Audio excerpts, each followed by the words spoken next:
स्वातंत्र्य, न्याय, समता, बंधुता यासाठी जगभरामध्ये ज्या ज्या महान महिलांनी आणि महामानवांनी आपल्या प्राणांची आहुती दिली आणि आपले संपूर्ण आयुष्य ज्यांनी त्यासाठी खर्च केले, त्या सर्व महान महिलांना आणि महामानवांना मी शतशः नमन करतो, त्यांच्या कार्याला शतशः नमन करतो। या ठिकाणी BSNL यांच्या वतीने क्रांतीसूर्य महात्मा ज्योतिबा फुले आणि विश्वरत्न बोधिसत्व डॉक्टर बाबासाहेब आंबेडकर यांच्या जयंतीनिमित्त जो कार्यक्रम आयोजित केलेला आहे, त्यानिमित्त मला या ठिकाणी व्याख्यान जिहाद करण्यासाठी बोलवलं।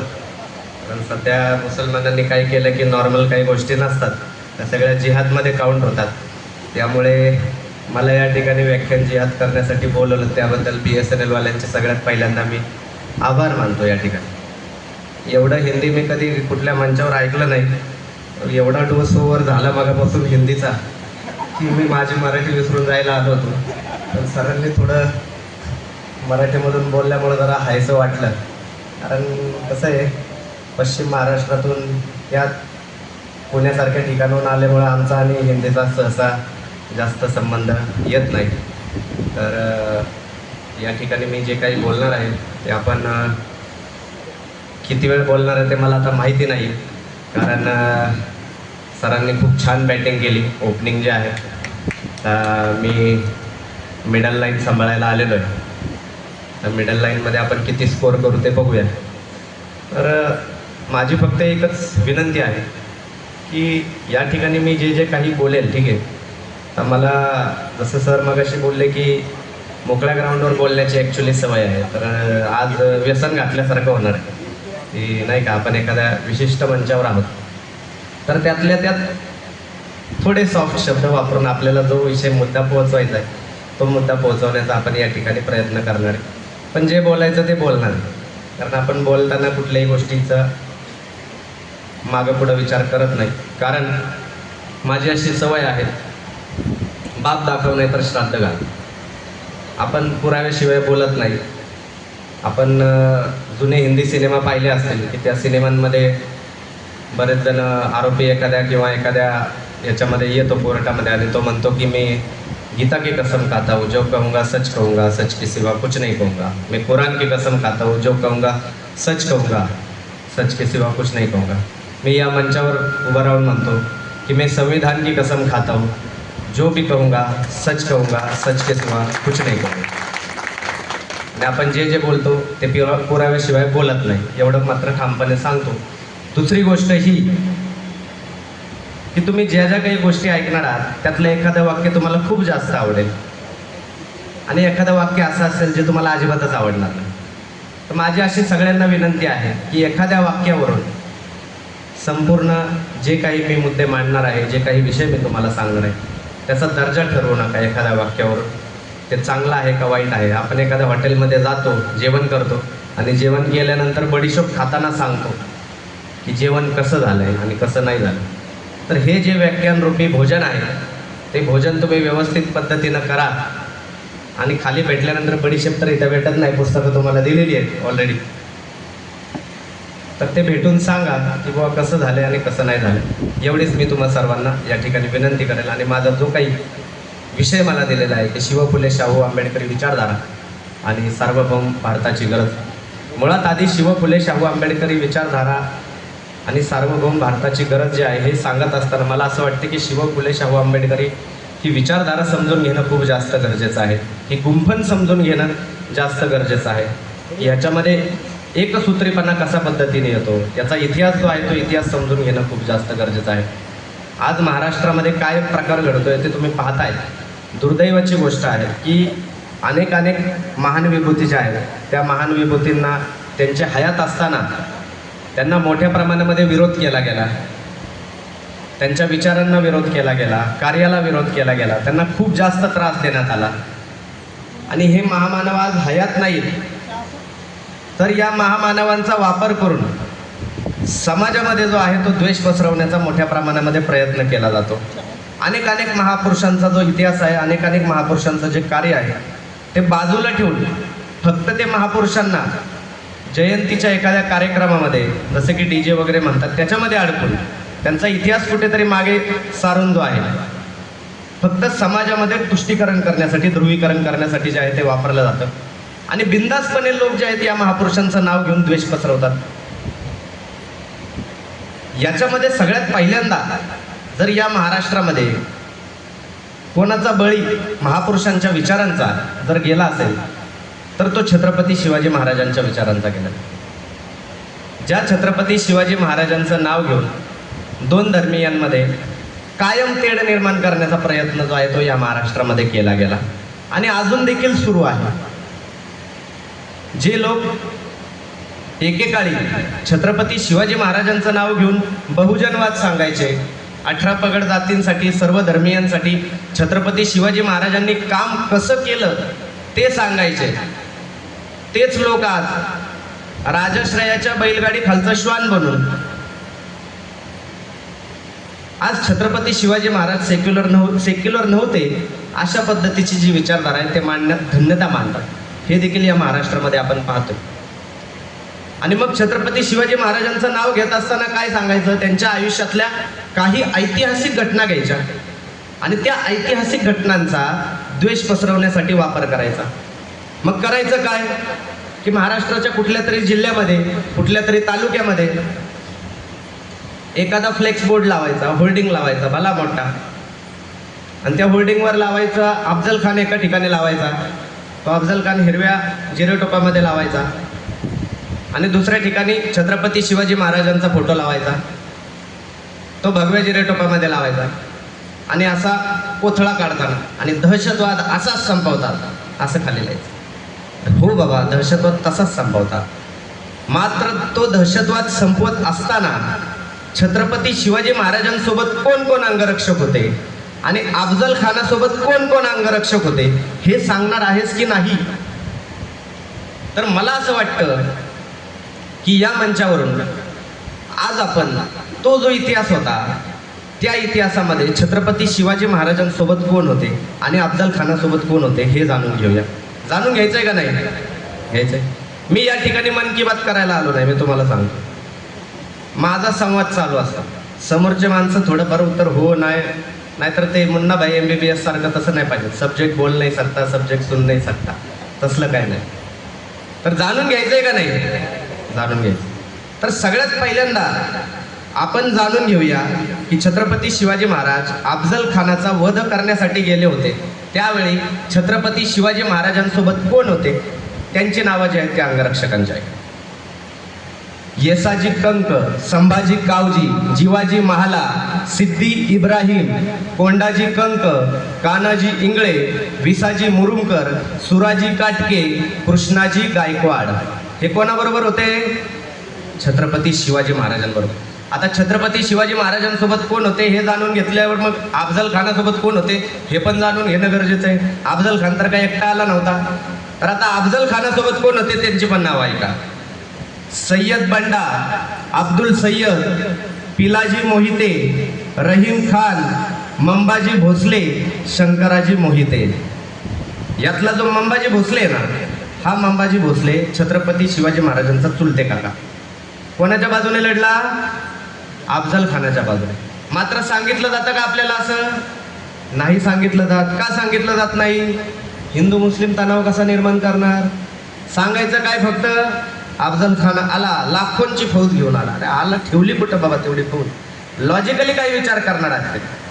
पुण्यासारख्या ठिकाणी एका गणेश मंडळाने अफजल खान वधाचा देखावा दाखवायचं ठरवलं आणि त्या अफजल खान वधाचा देखावा दाखवायचं ठरवल्यानंतर पुणे पोलिसांनी त्याची परवानगी नाकारली आणि पुण्यातील माध्यमांची फोन पुण्यातल्या मुसलमानांना, मला सोडून.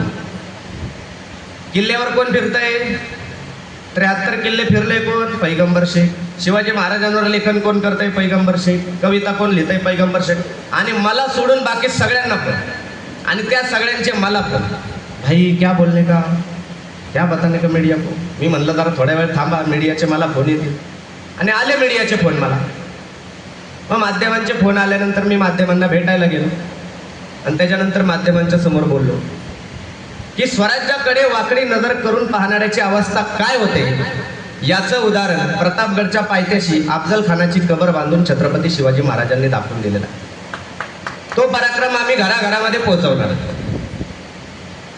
मात्र अफजल खानाचा वध करण्यासाठी गेल्यानंतर छत्रपती शिवाजी महाराजांनी फक्त अफजल खानच संपवला का?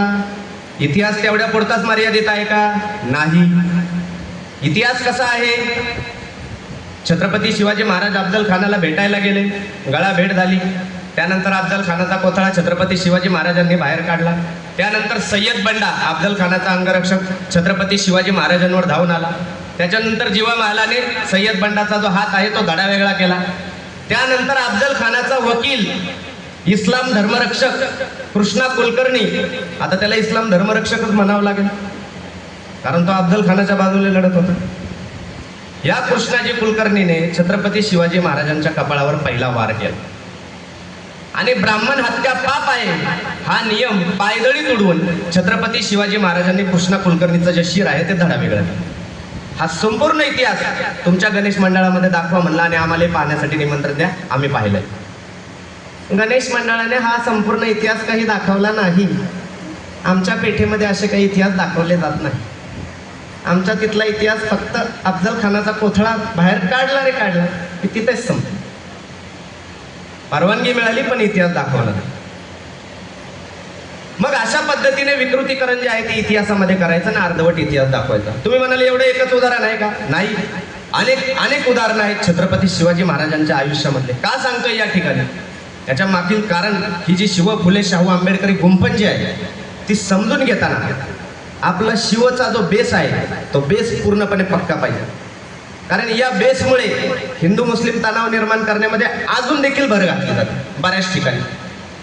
मुस्लिमांना छत्रपती शिवाजी महाराज तुमचे नाहीतच, एवढे शिवाजी महाराज आपलेसे करून घ्यायचे की मुसलमानांनी छत्रपती शिवाजी महाराजांचा द्वेष केला पाहिजे. एवढ्या एखाद्या महापुरुषाला आपल्याकडे बोलून घ्यायचं. याच छत्रपती शिवाजी महाराजांच्या वडिलांचं नाव काय होतं? शहाजीराजे भोसले.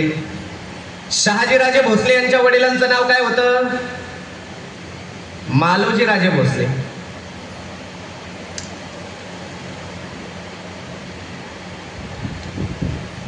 आता या मालोजीराजेंना त्या काळामध्ये सरांनी तर अंधश्रद्धेच्या विरोधामध्ये दंड ठोकून बोलले. मात्र ज्या त्या काळामध्ये काही रूढी परंपरा ज्या आहेत त्या फॉलो केल्या जायच्या. त्याचं समर्थन जरी आता आपण करत नसलो मात्र त्या काही फॉलो केल्या जायच्या. तर या मालोजीराजे भोसलेंना पुत्रप्राप्ती होत नव्हती. तर त्या प्रचलित काळानुसार त्यांनी एका ठिकाणी नवस केला सर. आणि तो नवस कुठे केला? एका दर्ग्यावर नवस केला. आम्ही या कार्यक्रमाच्या माध्यमातून अंधश्रद्धा पसरवत नाहीये बरं का. आमचं असं काही म्हणणं नाहीये की आंबा खाल्ल्यावर पुत्रप्राप्ती होते, सांगलीचा आंबा खाल्ल्यावर तर होते असं तर आमचं काही म्हणणं नाहीये. त्या गैरसमजामध्ये कृपा करून राहू नका. तर मालोजीराजे भोसले यांनी एका दर्ग्यावर नवस केला आणि योगायोगाने बरं का त्यांना 2 अपत्य झाली, 2 पुत्र झाले. त्यातले एकाचं नाव त्यांनी ठेवलं शहाजी आणि दुसऱ्याचं नाव ठेवलं शरीफजी. दर्गाचं नाव काय होतं? शाह शरीफ दर्गा. आणि मालोजीराजे भोसले यांना 2 मुलं झाली, त्यांचे नाव काय? शहाजी आणि शरीफजी. म्हणजे छत्रपती शिवाजी महाराजांच्या वडिलांचं जे नाव आहे ते एका दर्ग्याच्या नावावरून ठेवण्यात आलं. एवढी मोठी हिंदू मुस्लिम एकतेची परंपरा आणि छत्रपती घराण्याशी मुस्लिमांशी असलेले एवढे स्ट्रॉंग संबंध हे आजपर्यंत आपल्याला सांगण्यात आलं. सांगण्यात काय आलं? छत्रपती शिवाजी महाराज हे हिंदू धर्मरक्षक होते. अरे मग हिंदू धर्मरक्षक होते तर राज्याभिषेकाला विरोध का केला? कधी ऐकलंय? अफजल खानाचा वध केला म्हणून छत्रपती शिवाजी महाराजांनी पापक्षालन केलं असं ऐकलं कधी? मात्र छत्रपती शिवाजी महाराजांना त्यांच्या राज्याभिषेकाच्या वेळी ब्राह्मण हत्या केली म्हणून पापक्षालन करावं लागलं आणि त्यांना त्यांच्यासारखी सोन्याची मूर्ती दान करावी लागली होती. आता ते दान करी आणि घेण करी कोण होते हे तुम्हाला सांगण्याची आवश्यकता नाही. मग हा जो इतिहास आहे हा लपवायचा आणि खोटा जो विकृत इतिहास आहे तो समोर आणायचा. आता तुम्ही म्हणाल एवढेच उदाहरण आहेत का? नाही, अनेक म्हणजे मुस्लिमांनी मित्र म्हणतो छत्रपती शिवाजी महाराज आणि मुसलमान या एका विषयावर खरंच PhD करावी. एवढा मोठा हा विषय आहे की एवढे छत्रपती शिवाजी महाराजांच्या काळामध्ये मावळे जे आहेत ते छत्रपती शिवाजी महाराजांच्या सोबत खांद्याला खांदा लावून लढणारे मुस्लिम मावळे मोठ्या प्रमाणामध्ये आहेत. इथे किती जणांना ते गाणं माहिती आहे? म्यानातून उसळे तलवारीची पात, वेडात मराठे वीर दौडले सात. किती जणांना माहिती आहे ते गाणं? हात वर करा बरं. ऐकलेलं आहे, आमची माणसं आहेत सगळीकडे ऐकलेलं आहे. आता हे गाणं आहे म्हणजे या गाण्याला एक इतिहास आहे. म्यानातून उसळे तलवारीची पात, वेडात मराठे वीर दौडले सात. स्वराज्याचे सरनोबत प्रतापराव गुजर, या प्रतापराव गुजरांना छत्रपती शिवाजी महाराजांनी आदेश दिले की बहलोल खानाला देहदंड द्यायचा. प्रतापराव गुजर आणि बहलोल खान यांच्यामध्ये युद्ध झालं आणि या युद्धामध्ये प्रतापराव गुजर यांचा विजय झाला आणि विजय झाल्यानंतर देहदंड देण्याऐवजी प्रतापराव गुजर यांनी बहलोल खानाला जीवदान देऊन टाकलं. आणि ही बातमी तडक छत्रपती शिवाजी महाराजांना रायगडावर समजली. त्याच्यानंतर रायगडावर असलेल्या छत्रपती शिवाजी महाराजांनी प्रतापराव गुजर यांना पत्र लिहिलं की तुम्हाला देहदंड देण्याची आज्ञा दिली होती, तुम्ही जीवदान का दिलं? जोपर्यंत बहलोल खानाला संपवत नाही तोपर्यंत तुमचं तोंड मला दाखवू नका. अशा पद्धतीचं पत्र छत्रपती शिवाजी महाराजांनी प्रतापराव गुजर यांना लिहिलं. माझा स्वामी नाराज झाला अशी भावना प्रतापराव गुजरांची झाली आणि ते आणि त्यांच्यासोबतचे 6 मावळे असे 7 मावळे समोर हजारोंची फौज असलेले बहलोल खानाला भिडण्यासाठी गेले आणि त्या ठिकाणी हुतात्मा झाले, शहीद झाले. त्या 7 मावळ्यांची नावं ऐकायचीत का तुम्हाला? त्या 7 मावळ्यांची नावं ऐकायचीत? ऐका. त्यातलं पहिलं नाव आहे प्रतापराव गुजर, दुसरं नाव आहे विसाजी बल्लाळ, तिसरं नाव आहे दिपोजी राऊतराव, चौथं नाव आहे विठ्ठल पिलाजी आत्रे, 5वं नाव आहे कृष्णाजी भास्कर, 6वं नाव आहे सिद्धी हिलाल, 7वं नाव आहे विठोजी शिंदे. यातला जो सिद्धी हिलाल जो मुसलमान आहे तो मराठा आहे की नाही? म्यानातून उसळे तलवारीची पात, वेडात मराठे सिद्धी हिलाल सोडूनी सात, असं काय म्हणालेत का? नाही म्हणाले ना. मराठा म्हणजे काय हे पहिल्या गोष्ट लक्षात घ्या. मी बऱ्याच ठिकाणी या गोष्टी सांगत असतो की मराठा म्हणजे काय हे पहिल्यांदा समजून घ्या. छत्रपती शिवाजी महाराजांच्या स्वराज्यामध्ये जे 18 पगड जातीचे आणि सर्व धर्माचे मावळे जे छत्रपती शिवाजी महाराजांना मानायचे ते मराठा. मराठा रियासत, मराठा साम्राज्य, मराठा पातशाह हे सगळे जिओग्राफीशी रिलेटेड शब्द, हे कुठल्या एका जात समूहाशी निगडीत शब्द नव्हते. ते आता एका जात समूहाशी निगडीत केले गेलेले आहे. जसं छत्रपती शिवाजी महाराज, आपण काय म्हणतो? गौतम बुद्धांना काय म्हणतो आपण? जगाला शांतीचा संदेश दिला. डॉक्टर बाबासाहेब आंबेडकरांना आपण काय म्हणतो? विश्वरत्न म्हणतो. भारतरत्न आता म्हणत नाही, कारण भारतरत्न कुणालाही द्यायला चालू झाले, त्यामुळे भारतरत्न आता आपण म्हणत नाही. येशू ख्रिस्तांना आपण काय म्हणतो?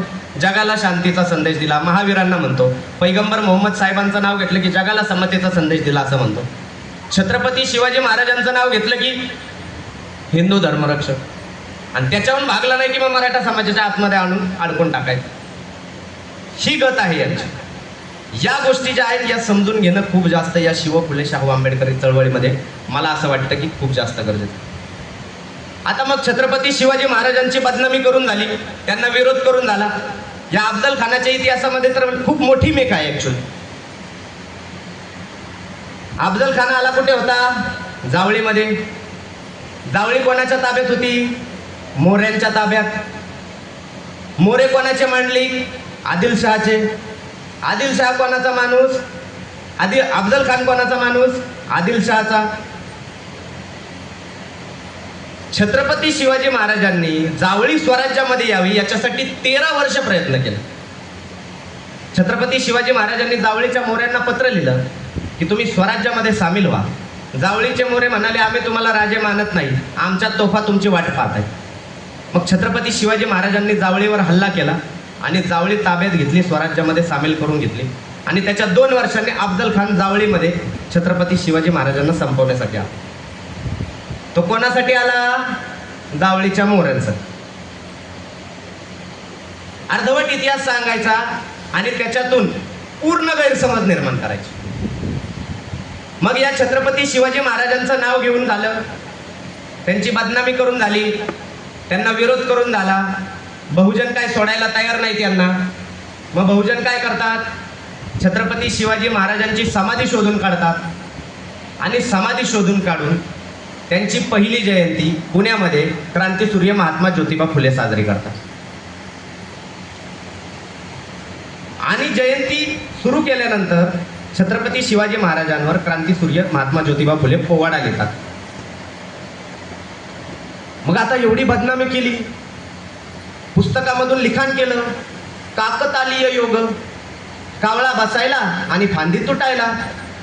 म्हणजे बहुजनांनी कुठलंही कार्य केलं की ते काकतालीय योग असतं आणि यांनी कुठलंही काम केलं ते न करताच स्वातंत्र्यवीर होता, अशी ही मांडणी. आणि मग काकतालीय योग आहे हे सांगून थकले. मग तेही इथला बहुजन समाज मानायला तयार नाही. मग सांगायचं ह्यांनी जे कार्य केलंय ना त्याचे गुरु आम्ही. मग त्यांच्या मागे असा हात करून उभं राहायचं आणि सांगायचं हे जे काम यांनी केलंय का स्वराज्य उभारणीचं, हे सगळं काम ह्यांचं आहे, मात्र ह्यांचे गुरु आम्ही. मग कोर्टातून आदेश येतो की हे काय यांचे गुरुवीर नाहीयेत, ह्यांच्या कधी काय भेटीगाठी झालेल्या नाहीयेत. मग ते सगळं करून झाल्यानंतर मग सांगायचं की ह्यांनी जो काही लढा दिलाय ना तो आमच्याच धर्मासाठी लढा दिला. अशा पद्धतीची मांडणी करायची. आणि आता एक नवीन रोग लावलेला आहे, दैवतीकरणाचा रोग. ठिकठिकाणी छत्रपती शिवाजी महाराजांच्या आरत्यांचे कार्यक्रम मोठ्या प्रमाणामध्ये सुरू आहेत. आता बऱ्याच ठिकाणी पुरोगामी मंचांवर देखील छत्रपती शिवाजी महाराजांचा जो उल्लेख आहे महाराष्ट्राचे आराध्य दैवत म्हणून केलं जातं. आपण इथं कोणी छत्रपती शिवाजी महाराजांची आराधना करतो का?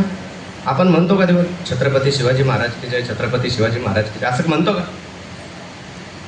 छत्रपती शिवाजी महाराजांवर प्रेम करणारा माणूस त्यांच्या कुठल्याही विचारावर कृतिशील पावलं उचलतो. तो किल्ल्यांवर भ्रमंती करतो. तो छत्रपती शिवाजी महाराजांचा एखादा जो विचार आहे तो अंमलात आणण्याचा प्रयत्न करतो. मात्र तो त्यांची आराधना करत नाही. शब्दछल समजून घ्या.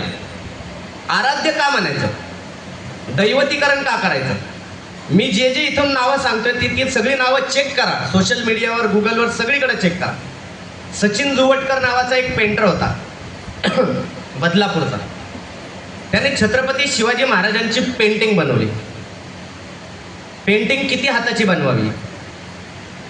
6 हातांची. छत्रपती शिवाजी महाराजांची 6 हाताची पेंटिंग. आणि ती 6 हाताची पेंटिंग बनवल्यानंतर ती पेंटिंग माझ्यापर्यंत पोहोचली. मी बघितलं, मग मी त्याचा नंबर काढला, मग त्याला फोन केला. का हो म्हणलं तुम्ही 6 हाताची छत्रपती शिवाजी महाराजांची पेंटिंग कशी काय बनवली? तो म्हणला की माझ्या स्वप्नामध्ये छत्रपती शिवाजी महाराज असे 6 हाताचे आले म्हणून मी 6 हाताची पेंटिंग बनवली. म्हणलं तुमचे आईबाप बरं तुमच्या स्वप्नामध्ये असे 6 हाताचे आले नाही म्हणून तुम्ही 6 हाताची पेंटिंग नाही बनवली. म्हणलं ठीक आहे, म्हणलं ही पेंटिंग बनवणारा गाढव माणूस जो आहे तो अजून जिवंत आहे म्हणलं. त्या गाढव माणसाला फोन करणारा गाढव माणूस पण अजून जिवंत आहे म्हणलं. आणि ही तुम्ही जी चुकीची गोष्ट बनवली ती पण अजून हयात आहे. तोपर्यंत ठीक आहे की हे चुकीचं आहे हे लोकांच्या लक्षात येत आहे. समजा ही पेंटिंग 200-250 वर्षांनी जर भेटली तर तुम्ही सगळे काय विचार करा? 6 हाताचे होते छत्रपती शिवाजी महाराज. आराध्य दैवत म्हणणं तर चालूच आहे, आरत्या तर चालूच आहेत. मग नवसाला पावायला सुरू होतील, मग अंगात येतील, मग कोंबडी बकरे कापणं देखील चालू होईल. इथपर्यंत बऱ्याच महापुरुषांचा जो प्रवास आहे या महाराष्ट्रामध्ये गेलेला आहे. आता छत्रपती शिवाजी महाराज आणि अलीकडे या 5-6 दिवसांमध्ये काय गोष्टी घडल्या त्या सांगतो. विश्वरत्न डॉक्टर बाबासाहेब आंबेडकरांच्या महाआरतीचा कार्यक्रम देखील घेण्यात आला होता. किती जणांना माहिती येते? सरांना माहिती. त्याही पलीकडे बाबासाहेब आंबेडकरांच्या फोटोला समोसा आणि पेढ्याचं नैवेद्य देण्याचं काम झालं. म्हणजे एखाद्या महापुरुषांच्या विचारांचा ज्यावेळी पराभव करता येत नाही, कार्य ज्यावेळी त्या महापुरुषाचं संपवता येत नाही, त्यावेळेस त्या महापुरुषाचं दैवीकरण करण्याचं जे षडयंत्र आहे ते राष्ट्रीय पातळीवरचा जो कार्यक्रम आहे हा मनुवाद्यांचा आहे आणि तो मनुवाद्यांचा कार्यक्रम मला असं वाटतं की सर्वांनी हाणून पाडला पाहिजे. छत्रपती शिवाजी महाराजांना कशाच्या आधारावर राज्याभिषेकाला विरोध केला गेला होता त्याचा रेफरन्स मी पुढे देतोच तुम्हाला. जे छत्रपती शिवाजी महाराजांच्या आयुष्यामध्ये घडलं, त्यांच्या राज्याभिषेकाला विरोध करण्यात आला, त्याच पद्धतीनं क्रांतीसूर्य महात्मा ज्योतिबा फुले यांच्या आयुष्यामध्ये कुठली घटना घडली ज्याच्यामुळे त्यांनी विद्रोह केला, हा देखील खूप महत्त्वाचा विषय आहे. ज्यावेळी महात्मा फुले त्यांच्याच एका मित्राच्या कुटुंबाच्या लग्नाच्या मिरवणुकीमध्ये चालले होते, त्या मिरवणुकीमध्ये महात्मा ज्योतिबा फुले यांना बाहेर काढण्यात आलं आणि महात्मा फुले यांना काय म्हणाले की आम्ही सवर्ण आहोत, आमच्या मिरवणुकीमध्ये तुम्ही चालू शकत नाही. आणि महात्मा फुलेंना त्या लग्नाच्या मिरवणुकीतून बाहेर काढलं. महात्मा फुलेंना राग आला. महात्मा फुले तडक घराकडे निघाले आणि घराकडे जात असताना त्यांची भेट एका जोशीशी झाली. आणि महात्मा फुलेंनी त्या जोशीला विचारलं, म्हणले की मी लग्नाच्या मिरवणुकीत चालू शकत नाही का? जोशी म्हणाले नाही चालू शकत. मग महात्मा फुले म्हणाले हे कुठं लिहिलंय? मग जोशी म्हणाले हे धर्मशास्त्रामध्ये लिहिलंय. मग महात्मा फुले म्हणाले मला धर्मशास्त्र वाचायचंय. ते संस्कृत मध्ये लिहिलेलं आहे, ते तुम्ही वाचू शकत नाही. मग महात्मा फुले म्हणाले मला संस्कृत शिकायची. तुम्ही शूद्र आहात, संस्कृत शिकू शकत नाही. मग महात्मा फुले म्हणाले की हे बरं आहे, जो धर्मग्रंथ मी वाचू शकत नाही, ज्या धर्मग्रंथाची भाषा मी शिकू शकत नाही, त्या धर्मग्रंथाचे नियम मात्र माझ्यावर लागू होता. आणि तिथून महात्मा फुलेंनी जो आहे तो बंड सुरू केला. त्याच्यानंतर योगायोगाने महात्मा फुलेंची जी भेट आहे ती एका ख्रिश्चन फादरशी झाली. ते पाणी बिणी टाकणारे फादर बिदर ते असलं अंधश्रद्धा आपण काही मानत नाही बरं का. मात्र त्यांची एका फादरशी भेट झाली आणि तो फादर त्या ठिकाणी सांगत होता की आपण सर्व ईश्वराची लेकरे आहोत. मग महात्मा फुलेंनी त्यांना विचारलं हे कुठं लिहिलंय? तर ख्रिश्चन फादर म्हणाले की हे आमच्या धर्मशास्त्रामध्ये लिहिले, हे घ्या. आणि बायबल महात्मा फुलेंच्या हातामध्ये दिली. काय विचार असेल महात्मा फुलेंचा, काय भावना असतील महात्मा फुलेंच्या? ज्या धर्माचा मी आहे त्या धर्माचा धर्मग्रंथ तर माझ्या हातामध्ये दिला जात नाहीये, आणि ज्या धर्माचा माझा काही संबंध नाही काढीचा त्याचा धर्मग्रंथ डायरेक्ट माझ्या हातामध्ये दिला जातोय. आणि इथून पुढे महात्मा फुलेंनी बंड केला आणि जगातील सगळे धर्मग्रंथ हे मानव लिखित आहेत, ही विचारधारा क्रांतीसूर्य महात्मा ज्योतिबा फुलेंनी मांडली. आणि त्याच्यानंतर त्यांनी सगळी माणसं जी आहेत ती समान आहे हा संदेश दिला. काल परवा काही जण सांगत होते की महात्मा फुलेंचं कार्य फक्त शिक्षणापुरतंच सांगितलं जातंय. बरोबर आहे, शिक्षणापुरतंच सांगितलं जातंय, कारण इतर धर्मचिकित्सा जर महात्मा फुलेंची सांगितली तर इथल्या व्यवस्थेला पूर्णपणे मिरच्या लागतील. त्याच्यामुळे त्यांचं कार्य फक्त काय सांगायचं, स्त्री शिक्षणासाठी महात्मा फुलेंनी काम केलं. नाही, महात्मा फुलेंचं काम त्याच्याही पलीकडे जाऊन आहे. शूद्राती शूद्रांना न्याय हक्क देण्यासाठी महात्मा फुलेंनी काम केलं. सावित्रीबाई फुलेंनी काम केलं. त्या काळामध्ये म्हणजे या काळामध्ये देखील आपण विचार करू शकत नाही की विधवा महिलांना त्यांच्याच घरी एखादा पाहुणा वगैरे काही आला तर अनैतिक संबंधातून निर्माण होणं, एखादी महिला जी आहे ती गर्भवती राहायची आणि अशी महिला विहिरीमध्ये उडी मारून जीव द्यायची. त्या महिलांनी विहिरीत उडी मारून जीव देऊ नये म्हणून महात्मा फुलेंनी अशा पद्धतींच्या महिलांना बाळांना जन्म देण्यासाठीची प्रसूतिगृह जी आहे ती पुण्यामध्ये सुरू केली. आजच्या घडीला देखील आपण त्या गोष्टी करू शकत नाही. त्या गोष्टी महात्मा फुलेंनी त्या काळामध्ये केल्या. इव्हन महात्मा फुलेंचा जो मुलगा होता ज्याचं नाव यशवंत महात्मा फुलेंनी ठेवलं, तो यशवंत, तो मुलगा तो दत्तक घेतला. तो दत्तक घेतलेला जो मुलगा यशवंत होता तो एका अनैतिक संबंधातून जन्म झालेला मुलगा होता, त्याला महात्मा फुलेंनी दत्तक घेतलं. केवढं मोठं रेव्होल्युशन महात्मा फुलेंनी केलं जे आपल्याला आजच्या काळामध्ये देखील जमणार नाही. मात्र ही कामं जी आहेत ती महात्मा फुलेंची सांगायची नाही आणि सांगायचं फक्त शिक्षण. बरं, शिक्षण महात्मा फुलेंनी सुरू केलं. ज्यावेळी महात्मा फुलेंनी शिक्षणाची कवाडं महिलांसाठी मुलींसाठी सुरू केली त्यावेळी धर्म बुडेल अशी संकल्पना मांडण्यात आली.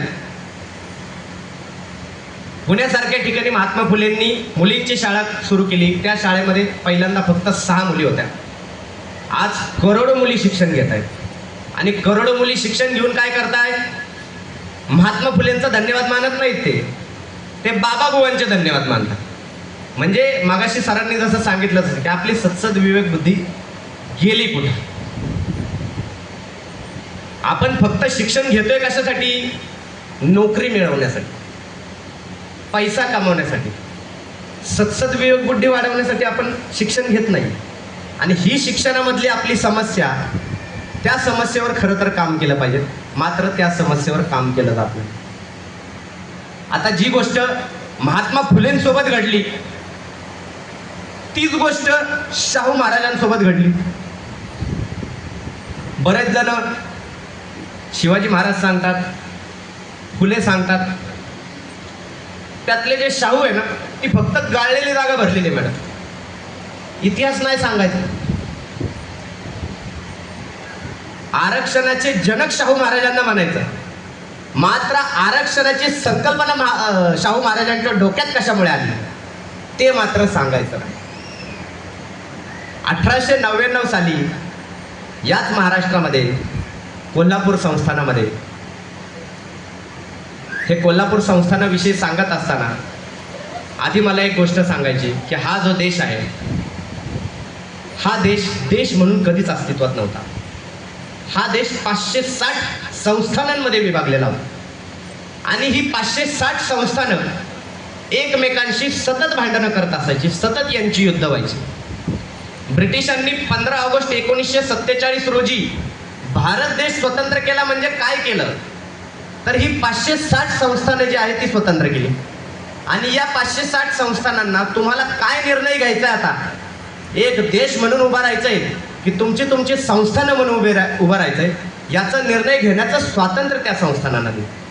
आणि हा देश म्हणून जर उभा कशामुळे झाला असेल तर तो सरदार वल्लभभाई पटेल यांच्यामुळे, ज्यांनी सगळी संस्थानं भारत या देशामध्ये विलीन करून घेतली. त्याच्यानंतर आपण हैदराबाद जे आहे ते संस्थान, गोवा मुक्ती दिन, हे नंतर भारतामध्ये सामील झालेले. हे का सांगतोय? कारण काही जणांना भारत हा काहीतरी 10-12 वर्षापूर्वी आता अलीकडे स्वतंत्र झाला अशी काहीतरी स्वप्न आता नव्याने पडायला लागले. त्याच्यामुळे भारत स्वतंत्र कसा झाला, तो कुठल्या क्रांतिकारकांमुळे झाला, कशा पद्धतीनं त्याच्यासाठी जे आहे ते अहिंसक मार्गाने मोर्चे जे या देशामध्ये निघाले, ते नव्याने सांगणं खूप जास्त गरजेचं आहे. कारण स्वातंत्र्याची पहाट आपण 1947 रोजी पाहिलेली आहे. काहींना वाटतं 10-12 वर्षापूर्वी स्वातंत्र्याची पहाट जी आहे ती देशामध्ये पाहिली गेलेली आहे. तर याच अनेक संस्थानांपैकी एक संस्थान महत्वाचं जे या देशामध्ये अजरामर झालं, आजही ज्या संस्थानाचं नाव घेतलं जातं ते कोल्हापूर संस्थान. आणि त्या कोल्हापूर संस्थानाचं नाव याच्यासाठी घेतलं जातं कारण त्याचे राजे लोकराजा राजर्षी शाहू महाराज होते. या राजर्षी शाहू महाराजांच्या सोबत काय घडलं होतं? 1899 साली पंचगंगेच्या तीरावर कार्तिक मासामध्ये राजर्षी शाहू महाराज दरवेळी पूजा करण्यासाठी जात होते. आणि 1899 साली कार्तिक मासामध्ये राजर्षी शाहू महाराज पूजा करण्यासाठी गेले. आणि पूजा करण्यासाठी गेल्यानंतर तिथे उपस्थित असलेल्या ब्राह्मणाने मंत्रांचं उच्चारण केलं. आणि ते मंत्रांचं उच्चारण हे वेदोक्त नसून पुराणोक्त आहे असं शाहू महाराजांसोबतच असलेल्या एका ब्राह्मणाने राजर्षी शाहू महाराजांना सांगितलं. त्यानंतर राजर्षी शाहू महाराजांनी त्या ब्राह्मणाला विचारलं की बुवा तुम्ही वेदोक्त मंत्राचा उच्चार का करत नाही? तर ते ब्राह्मण म्हणाले की शूद्रांना वेदांचा अधिकार नाही.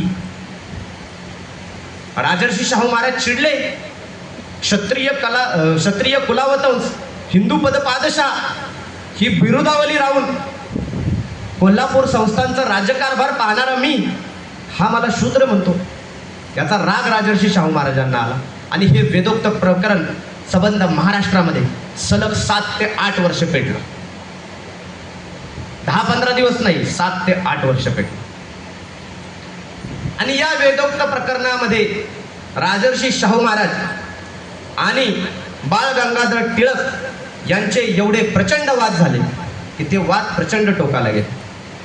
या टोकाला गेलेल्या वादामध्ये राजर्षी शाहू महाराज टिळकांविषयी म्हणतात की टिळक हे माझे विरोधक नसून शत्रू आहेत. आणि टिळक राजर्षी शाहू महाराजांना म्हणतात की तुमचा आम्ही रँड करून टाकू. म्हणजे मारून टाकण्याची धमकी टिळकांनी राजर्षी शाहू महाराजांना दिली. त्याही पलीकडे याच टिळकांनी 1901 साली, ऑक्टोबर 1901 साली त्यांच्या केसरी या वृत्तपत्रामध्ये काय सिंहगर्जना केली होती ते ऐका. या युगात ब्राह्मण व शूद्र असे दोनच वर्ण राहिले असून शिवाजी महाराज ही शूद्रच होते, हे मी नाही म्हणत, टिळक म्हणतात. तथापि त्यांच्या कार्यावर मोहित होऊन तत्कालीन महाराष्ट्रातील कर्त्या पुरुषांनी म्हणजे ब्राह्मणांनी खास सवलत म्हणून त्यांना क्षत्रियत्व बहाल करून गागा भटाच्या हस्ते वेदोक्त पद्धतीने राज्याभिषेक केला. पण त्यावेळी भोसले घराण्याची सर्व धर्मकृत्ये पुरा नुकतंच करावी अशी परंपरा ब्राह्मणांनी घालून दिली होती. हीच परंपरा पाळली गेली पाहिजे. छत्रपती घराण्याशिवाय अन्य मराठी क्षत्रिय नाहीत, सबब त्यांना वेदोक्ताचा अधिकार नाही. हे कोण लिहितंय? टिळक लिहित. हा इतिहास कधी सांगितला? 1901 साली टिळक हे केसरीमधून लिहितात. राजर्षी शाहू महाराज आरक्षण 1902 साली सुरू करतात. 50% आरक्षण. राजर्षी शाहू महाराज काय विचार करतात आरक्षण सुरू करताना? की जो समाज 80% पेक्षा जास्त प्रशासन व्यवस्थेमध्ये आहे त्या समाजाची बरोबरी करण्यासाठी जर आपल्याला काही करावं लागत असेल तर जागा या आरक्षित कराव्या लागतील आणि शोषित वंचित घटकांना देखील संधी द्यावी लागेल. राजर्षी शाहू महाराज एवढ्यावरच थांबले नाही तर या शोषित वंचित घटकासाठी राजर्षी शाहू महाराज 20 वसतिगृह स्थापन करतात. वेगवेगळ्या समाजाची वेगवेगळी वसतिगृह का स्थापन करावी लागली? कारण एकत्र शिकूच देत नाही. डॉक्टर बाबासाहेब आंबेडकरांसोबत काय झालं? शाळेमध्ये बसूच दिलं जात नव्हतं, मग वसतिगृहात तरी राहून कसं दिलं जाईल? त्याच्यामुळे राजर्षी शाहू महाराजांनी 20 वसतिगृह स्थापन केली. आणि या सगळ्या गोष्टी सांगत असताना मुसलमानांवर तर राजर्षी शाहू महाराजांचे विशेष उपकार राहिलेले आहेत ही गोष्ट मुस्लिमांनी लक्षात ठेवा. की मुस्लिमांनी राजर्षी शाहू महाराजांना कधीही विसरता कामा नये. राजर्षी शाहू महाराजांनी ज्यावेळी राजर्षी शाहू महाराज वसतिगृहांची स्थापना करत होते त्यावेळी राजर्षी शाहू महाराजांनी विचार केला की मराठा समाज हा शिक्षणाबाबतीत मागास तर आहे, मात्र मुस्लिम समाज मराठा समाजापेक्षाही जास्त मागास आहे. आणि त्याच्यामुळे राजर्षी शाहू महाराजांनी मुस्लिम बोर्डिंग स्थापन करण्याचा जो आहे तो विचार केला. आणि मुस्लिमांकडून कसा प्रतिसाद मिळतोय हे राजर्षी शाहू महाराजांनी पाहिलं. आणि शिक्षणाबाबतीत मुस्लिमांचा प्रतिसाद सध्याच्या अवस्थेतच आपण पाहतो, तर त्या काळात तर विचारायचीच गरज नाही. राजर्षी शाहू महाराजांना कुठल्याही पद्धतीचा मुस्लिमांकडून प्राथमिक दृष्ट्या पहिल्या प्रथम प्रतिसाद मिळाला नाही. मग राजर्षी शाहू महाराज थांबले नाहीत. मुस्लिमांसोबत कसं वागावं हे राजर्षी शाहू महाराजांकडून शिकावं. राजर्षी शाहू महाराजांनी काय केलं? व्हिक्टोरिया मराठा बोर्डिंगमध्ये मुस्लिमांच्या 10 विद्यार्थ्यांना प्रवेश दिला. मराठा समाजाच्या विद्यार्थ्यांसोबत मुस्लिमांना शिक्षण दिलं. आणि एवढ्यावरच राजर्षी शाहू महाराज थांबले नाहीत. त्या 10 विद्यार्थ्यांपैकी एका विद्यार्थ्याला राजर्षी शाहू महाराजांनी कोल्हापूर संस्थानांमध्ये तहसीलदार बनवलं. त्याचं नाव मोहम्मद युनुस शेख. एवढे उपकार राजर्षी शाहू महाराजांचे. त्याही पलीकडे जाऊन राजर्षी शाहू महाराजांनी ज्यावेळी राजर्षी शाहू महाराजांना कळालं की मुस्लिमांकडून रिस्पॉन्सच येत नाही, त्यावेळी राजर्षी शाहू महाराजांनी कोल्हापूर संस्थानामध्ये मुस्लिम लोकप्रतिनिधींची मीटिंग घेतली, बैठक घेतली. आणि त्या बैठकीमध्ये घोषणा केली की तुम्ही 3000 रुपये जमा करा, मी माझ्याकडचे 3000 रुपये टाकतो आणि आपण मुस्लिम बोर्डिंग जी आहे ती सुरू करू. त्यानंतर राजर्षी शाहू महाराजांचा मान राखून मुस्लिम समाजाने त्याच वेळी 4000 रुपये जमा केले. आणि राजर्षी शाहू महाराजांनी त्या ठिकाणी 4000 रुपये टाकले. आणि मोहम्मडन एज्युकेशन सोसायटी म्हणजे मुस्लिम बोर्डिंग याची स्थापना राजर्षी शाहू महाराजांनी कोल्हापूरमध्ये केली. सांगताना आनंद वाटतो, ऊर भरून येतो की 20 वसतिगृह राजर्षी शाहू महाराजांनी कोल्हापूर संस्थानांमध्ये स्थापन केली. एकाही वसतिगृहाचे राजर्षी शाहू महाराज अध्यक्ष नव्हते. फक्त एकाच वसतिगृहाचे अध्यक्ष राजर्षी शाहू महाराज होते, ते म्हणजे मुस्लिम बोर्डिंगचे. एवढे उपकार राजर्षी शाहू महाराजांचे मुस्लिमांवर आहे. त्याही पलीकडे जाऊन राजर्षी शाहू महाराजांनी, आता हे मुस्लिम लोक मराठीतून कुराण जे आहे ते डिस्ट्रीब्युशन करतात बऱ्याच ठिकाणी तुम्ही पाहता, याचा पाया जर कोणी रचला तर तो राजर्षी शाहू महाराजांनी रचला. 25,000 रुपये देणगी राजर्षी शाहू महाराजांनी अरबीतून मराठीमध्ये कुराण भाषांतरित करण्यासाठी दिली. या राजर्षी शाहू महाराजांविषयी विश्वरत्न बोधिसत्व डॉक्टर बाबासाहेब आंबेडकर म्हणायचे की यांचा जो वाढदिवस आहे तो बहुजन समाजाने घराघरामध्ये सणाप्रमाणे साजरा करा, असे डॉक्टर बाबासाहेब आंबेडकर म्हणाले होते. मी त्यांच्या ॲक्च्युली पायाच्या धुळी समान देखील नाही, मात्र मी या मंचावरून मुस्लिमांना सांगतो की राजर्षी शाहू महाराजांची जी जयंती आहे ती घरामध्ये सणाप्रमाणे साजरी करा आणि घरामध्ये शिरखुर्मा बनवा आणि लोकांना बोलवा. त्याही पलीकडे जाऊन मी आणखीन सांगेन की मला तर 2 मुली आहेत, ठीक आहे, माझा विषय संपलेला आहे. जर कोणाला मुलगा झाला मुस्लिम समाजामध्ये तर त्याचं नाव शाहू ठेवण्यासाठी मागे पुढे पाहू नका.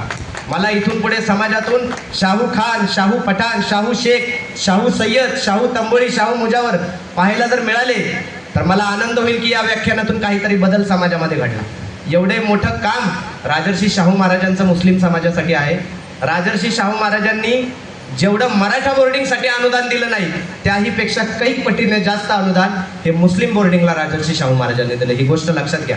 या शिव फुले शाहू आंबेडकर मधले ना ती शाहूची गाळलेली जागा आहे, ती गाळलेली जागा जर भरायची असेल तर बऱ्याच ठिकाणी शिवव्याख्याते तयार होतात. मी म्हणतो की महाराष्ट्रामध्ये शाहू व्याख्याते देखील तितक्याच ज्या प्रखरतेने तयार झाले पाहिजेत आणि शाहू महाराजांचं जे कार्य आहे ते घराघरामध्ये पोहोचलं पाहिजे. आता या शाहू महाराजांची पुढची पायरी कोणी चढली? ती पुढची पायरी चढली विश्वरत्न डॉक्टर बाबासाहेब आंबेडकर यांनी. डॉक्टर बाबासाहेब आंबेडकर त्यांच्या पत्रातून अनेकदा शाहू महाराज डॉक्टर बाबासाहेब आंबेडकर यांना त्यांच्या पत्रातून अनेकदा लोकमान्य मानलेले आहेत, कितीतरी पत्रांमधून. आणि या शाहू महाराजांनी डॉक्टर बाबासाहेब आंबेडकर यांना आर्थिक मदत केली. मूकनायक जे वृत्तपत्र आहे त्या वृत्तपत्रासाठी जे आहे ते बाबासाहेब आंबेडकर यांना मदत केली.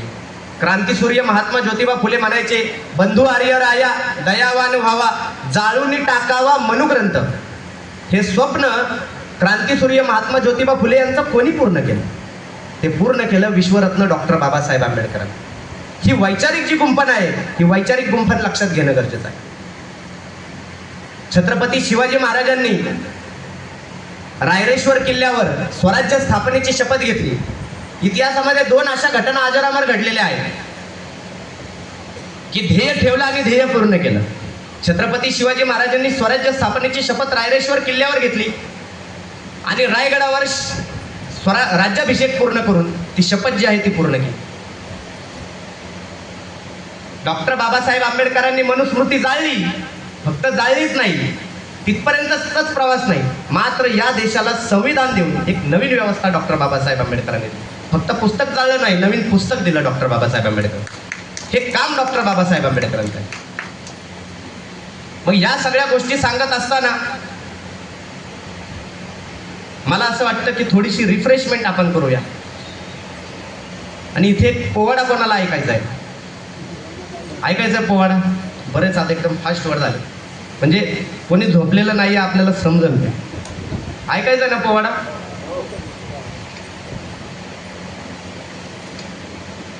आता हा जो पोवाडा आहे हा पोवाडा कधी लिहिलाय ते लक्षात घ्या.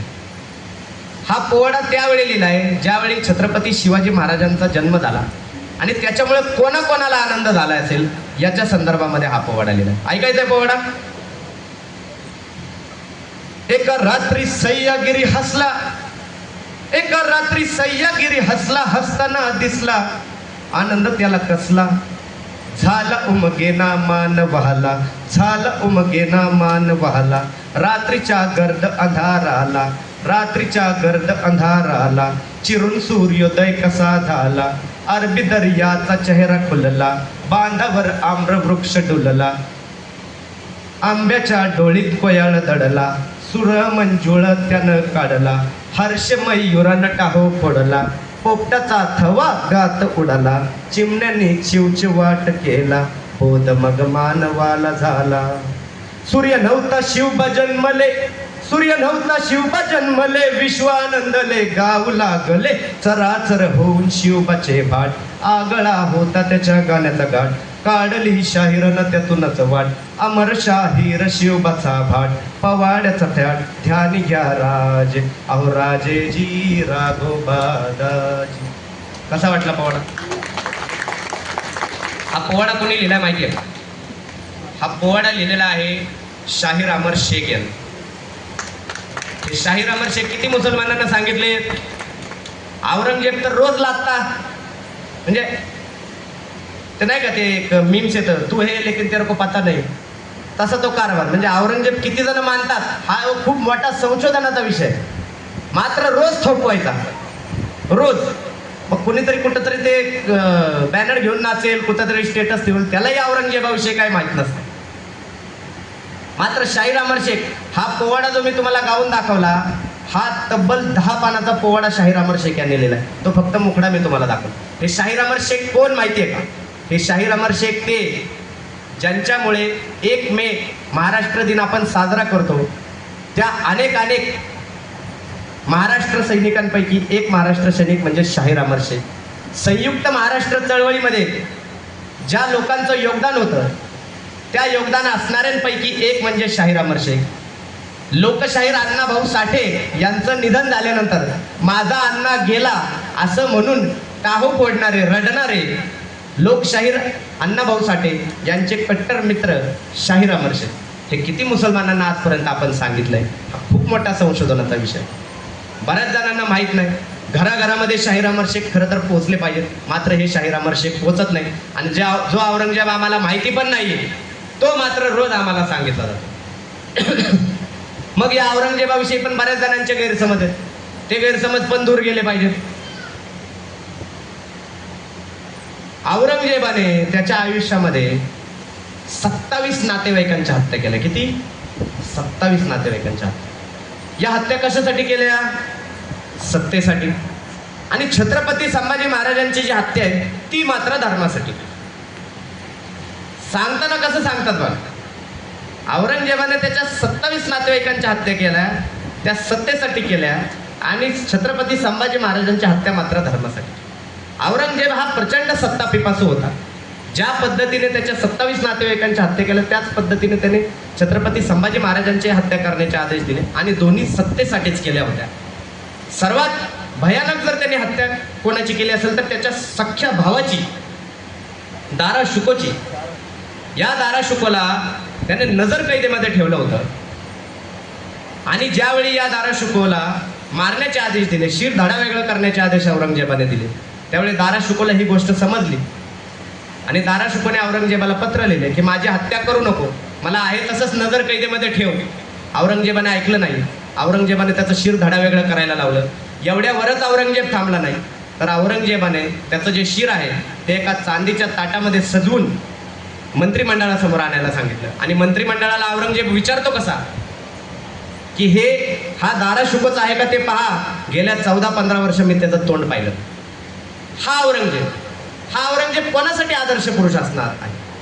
हा औरंगजेब प्रचंड क्रूर सत्ता पिपासू होता.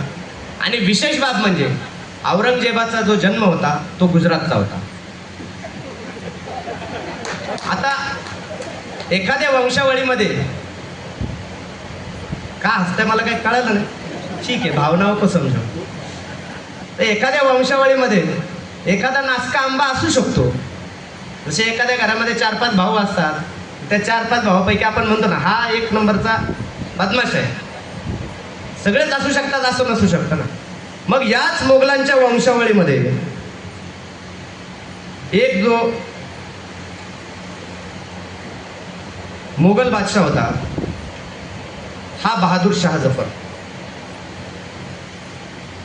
आता हा बहादूर शाह जफरचा फोटो इथं दाखवला म्हणून कॉन्ट्रोवर्सी होईल असं मला वाटत नाही, कारण पुढचा जो मी फोटो दाखवणार त्याच्यामुळे मात्र.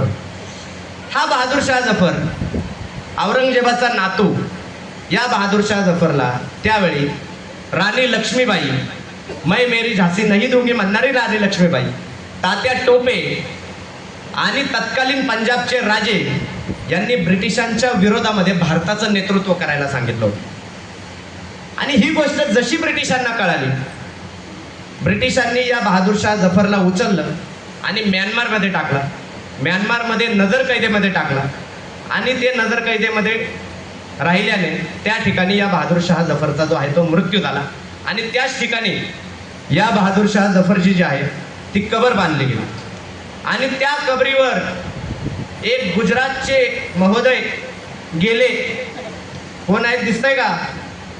ओळखताय का यांना तुम्ही? हे गुजरातचे महोदय या बहादूर शाह जफरच्या कबरीवर गेले त्यांनी फुलं वाहिलेली चालतात, अत्तरं टाकलेले चालतात, आणि कोल्हापूरमध्ये एका हॉटेलमध्ये फक्त बहादूरशाह जफरचा फोटो लावलेला चालत. तर कोण गेलेत?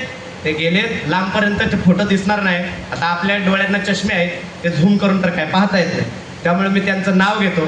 हे आहेत या देशाचे प्रधानमंत्री श्रीयुत नरेंद्र मोदी. कुठे गेलेत? बहादूरशाह जफरच्या कबरीवर. मी काय खोटं बिटं बोलत नसतो, मला खोटं बोलता येत नाही. ते पीके पिक्चर नाही का, हमारे गोलवाद पे तो झूठ बोलतही नाही आहे, असा प्रकार आहे. आपण खोटं बोलतच नाही काय. तर मग हे बहादूरशाह जफर का सांगायचे नाही? बहादूरशाह जफर सांगायचे नाही. औरंगजेब सोडून द्या, कोण मानते ते औरंगजेबचं? तर मी तुम्हाला सांगितलंच कोण होता, कुठला होता, काय होता, कसा होता. मग आता छत्रपती शिवाजी महाराजांचं सगळं झालं. छत्रपती शिवाजी महाराजांच्या नावाने द्वेष पसरवता येत नाही, समाजामध्ये तेढ निर्माण करता येत नाही. मग यांनी काय केलं? मी बऱ्याच गोष्टी इथे क्लिअर करणार आहे, मी थोडा वेळ घेणार आहे. चालते ना? बोललो चालते ना? अजून बरीच उदाहरणं आहेत आपल्याकडं, तेवढे जरा संपवून मग पुढे जाऊया. मग छत्रपती शिवाजी महाराजांचं नाव घेऊन तर आता काही द्वेष पसरवता येत नाही. मुसलमान आधी काय करायचे? एखाद्या शिवजयंती जायचे, खांद्याला खांदा लावून थांबायचे आणि शिवजयंतीच्या शुभेच्छा द्यायचे, फुलं बिलं टाकायचे. मग आता झालं काय? Irfan young boys circle, Shivjayanti, भव्य शिवजयंती, स्वतःहून शिवजयंती मुसलमान करायला लागले. मग आता मुस्लिम स्वतःहून शिवजयंती साजरी करायला लागले, मग द्वेष कसा पसरवायचा? मग घेतलं मर्यादा पुरुषोत्तम रामाला. मग मर्यादा पुरुषोत्तम रामाचं नाव घ्यायचं आणि सगळ्या मर्यादा ओलांडायच्या. राम लढले कोणाशी? रावणाशी. यांच्या मिरवणुका मस्जिदीच्या समोर. बरं, कुठल्या मस्जिदीचं नाव मस्जिद श्रीलंका पण नाही. मग आम्ही खोलात गेलो, म्हणलं रामाच्या या इतिहासामध्ये मुसलमानांचं काय योगदान आहे बा, सांस्कृतिक योगदानामध्ये, त्याची पाळंमुळं आम्ही काढण्याचा प्रयत्न केला. म्हणलं हे तर सगळं खोटं सांगतायत. म्हणलं रामावर इथल्या मुस्लिमांनी प्रचंड प्रेम केलं आणि हे मुसलमानांनाच माहित नाही. सगळ्यात महत्वाची गोष्ट, एक मोगल बादशाह होता या देशामध्ये, ठीक आहे. आता त्या मोगल बादशाने त्याच्या काळामध्ये एक नाणं बनवलं, चलनी नाणं, म्हणजे त्याच्या काळामध्ये ते नाणं चलनासाठी वापरलं जातं. आता त्या नाण्यावर चित्र कोणाचं असेल? एक तर त्याचं स्वतःचं असेल, त्याच्या प्रेयसीचा असेल, त्याच्या मुलाचा असेल, आईचा असेल, बायकोचा असेल, बरोबर. आता या मोगल सम्राटाच्या नाण्यावर चित्र कोणाचं आहे बघा, तुम्ही पण याच्यावर चित्र आहे मर्यादा पुरुषोत्तम राम आणि माता सीता. आणि हा मोगल सम्राट कोण आहे? हा मोगल सम्राट आहे बादशाह अकबर. कुठल्या रामनवमीमध्ये अकबराचा फोटो लावला काय? लावा कधीतरी, सांगा, हे नाणं तरी लावा निदान माग. जय श्रीराम म्हणायचा. म्हणतो जय श्रीराम. मला करतात काही जण विरोधी विचारांचे फोन, बोलताना म्हणतात जय श्रीराम, मी पण म्हणतो जय श्रीराम, पण 10-15 सेकंद हॅक होतात. म्हणजे त्यांना अर्धा तास जय श्रीराम वरनं वाद घालायचा असतो ना, ते तिथंच पॅक करून टाकतो. अहो रामकृष्ण हरी, राम राम आधीपासूनच आम्ही म्हणतोच ना. का तुमच्याकडनं राम आम्ही शिकतो का? तुम्ही म्हणाल हे एकच उदाहरण आहे का? नाही, अनेक उदाहरणं आहेत. याच देशामध्ये ब्रिटिशांशी लढताना मरण पावलेला टिपू सुलतान, हा टिपू सुलतान ज्यावेळी शहीद झाला त्यावेळी त्याच्या हातामध्ये ही अंगठी मिळाली. त्या अंगठीवर काय लिहिलंय पहा? राम. किती मुसलमानांना सांगितलंय टिपू सुलतानची जयंती साजरी करता मागे ही अंगठी पण लावा, म्हणजे कळण लोकांना. एवढं योगदान मुस्लिमांचं रामाच्या बाबतीत आहे. याच अकबराच्या बाबतीमध्ये आता काल कोणतरी एक जण काहीतरी बोलत होतं, त्याचं नाव मला या ठिकाणी घ्यायचं नाही, मंच खूप चांगला आहे.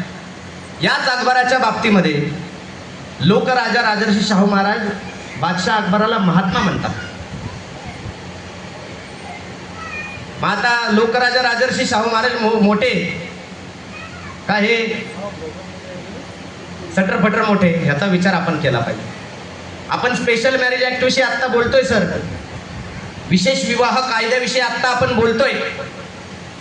माझ्या हिशोबी विशेष विवाह कायद्याचा पाया जर कोणी रचला असेल तर तो या अकबराने रचलेला आहे.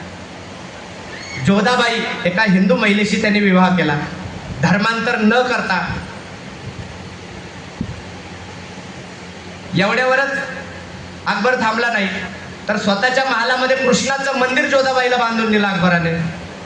जोधाबाई मरेपर्यंत हिंदूच राहिली. हे स्पेशल मॅरेज ऍक्ट वगैरे सांगतात, त्याच्यामध्ये अकबराचं नाव विशेष करून खरं तर घेतलं पाहिजे, मात्र सांगत नाही. आता याच रामाच्या ह्याच्यामध्ये एक उर्दू शायर काय म्हणतात, हे राम के वजूद पे हिंदुस्तान को नाज, हे राम के वजूद पे हिंदुस्तान को नाज, अहले नजर समझते हैं इसे इमाम हिंद. कोण म्हणतंय हे? अल्लामा इक्बाल, मुसलमान. काय म्हणतात रामाविषयी? रामाच्या असण्यावर, रामाच्या अस्तित्वावर आम्हाला अभिमान आहे, स्वाभिमान आहे. आम्ही रामाला हिंदुस्थानचा मार्गदर्शक मानतो. इमामाची इमामाची प्रतिष्ठा काय आहे मुस्लिमांना विचारा. एखाद्या मशिदीतले इमाम साहेब आले की मुस्लिम वाकून त्यांना सलाम वालेकुम करतात.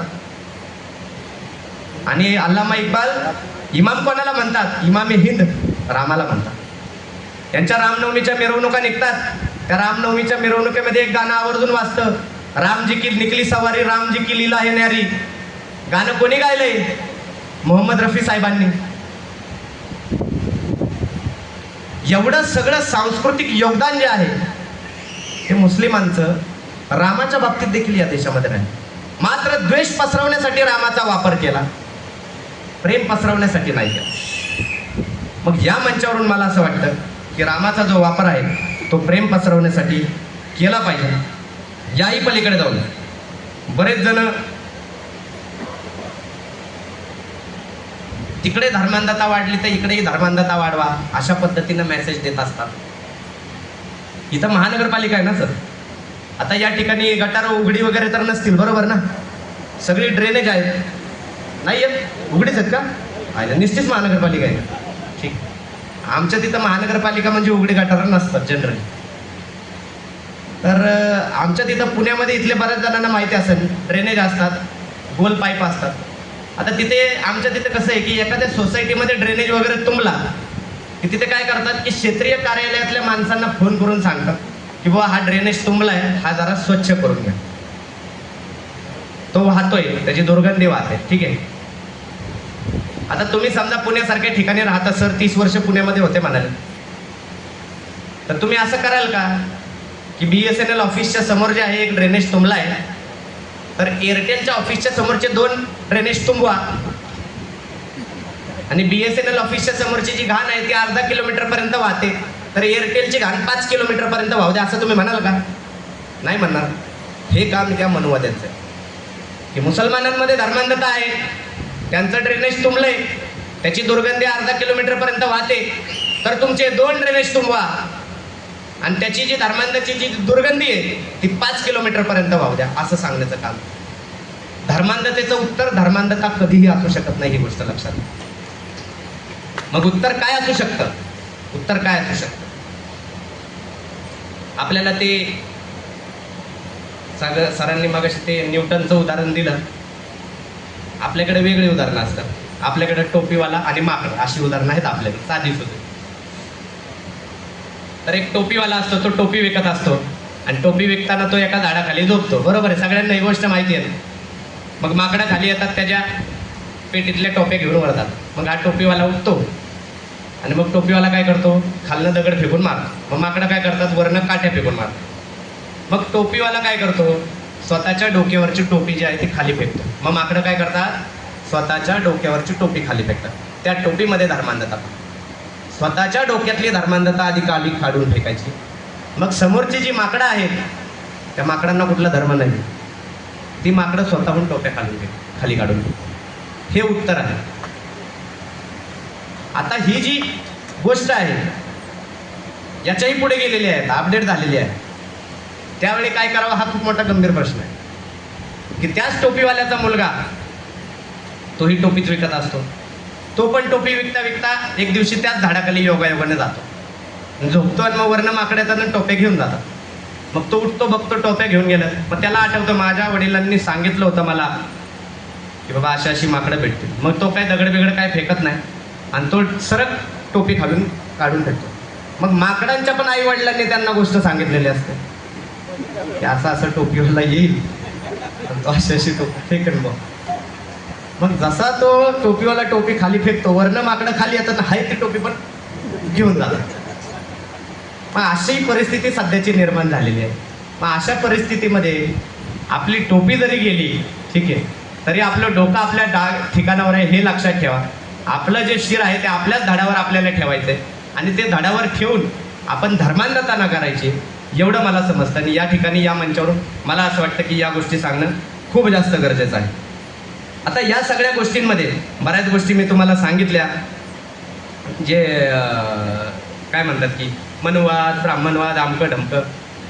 मग इथं बरेच जण किंवा काही जण म्हणतील तुमच्याविषयी बोला की जरा, तुमच्या धर्मातलं बोला की जरा, असं बऱ्याच जणांचं असतं. फेसबुकवरच्या कमेंट असतात किंवा कुजबूज मोहीम चालले असते, तर आमच्या धर्माविषयी आम्ही बोलत असतो, तेवढी पण डेअरिंग आम्ही दाखवत असतो. याच ठिकाणावरून तुम्हाला सांगतो की आम्ही काय करतो नक्की मुस्लिमांमध्ये.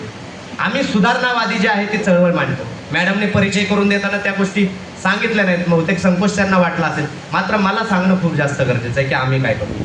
आम्ही सगळ्यात पहिल्यांदा जर कुठे काम करत असू सुधारणावादी विषयावर, तर आमचा हार्डकोर काम हे मुस्लिम समाजावर आहे. याच्यामध्ये सगळ्यात पहिल्यांदा जर आम्ही काय करत असू तर बकरी ईदला आपण पाहत असता की बरेच जण प्राण्यांची कुर्बानी देत असतात, तर आम्ही कुठल्याही पद्धतीच्या प्राण्यांची कुर्बानी आम्ही देत नाही. आम्ही त्याच पैशाने गरजू विद्यार्थ्यांना जे आहे ते शैक्षणिक मदत करण्याचं काम करतो. त्याही पलीकडे जाऊन त्या उपक्रमाला आम्ही आर्थिक कुर्बानी शिक्षणासाठी हे नाव दिलेलं आहे. आर्थिक कुर्बानी शिक्षणासाठी हा उपक्रम आमचा बकरी ईदमध्ये राबवला जातो आणि रमजान ईदमध्ये जकात शिक्षणासाठी उपक्रम राबवला जातो. या दोन्ही उपक्रमातून आत्तापर्यंत आम्ही 64 लाखापेक्षा जास्त मदत उभी केली आणि 6000 पेक्षा जास्त विद्यार्थ्यांना आम्ही मदत केलेली आहे आत्तापर्यंत. आणि हे विद्यार्थी सर्व धर्मीय आणि सर्व समाजाच्या, ही गोष्ट लक्षात ठेवा.